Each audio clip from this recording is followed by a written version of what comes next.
जिल्हा परिषद आणि पंचायत समितीसाठी जिल्ह्यात एकूण 23,40,000हून अधिक मतदार, 2,691 केंद्रांवर होणार मतदान. जिल्हा परिषद पंचायत समिती निवडणुकीत महायुतीनं बेदखल केल्यानं आरपीआय पक्ष आक्रमक, जिल्ह्यात महायुतीविरोधात काम करण्याचा निर्णय. महायुती सरकारनं वाढवलेल्या महागाईनं सर्वसामान्य जनतेचं जगणं मुश्किल, गगनबावडा तालुक्यातील निवडेतील सभेत आमदार सतेज पाटील यांची टीका.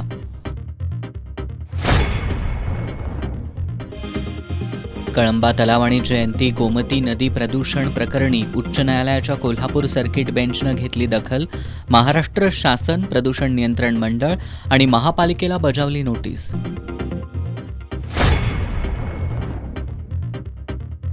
आणि वाहनांना HSRP नंबर प्लेट न बसवणाऱ्या वाहनधारकांना होणार दंड, 18 फेब्रुवारीपासून कारवाईचे परिवहन विभागाचे आदेश.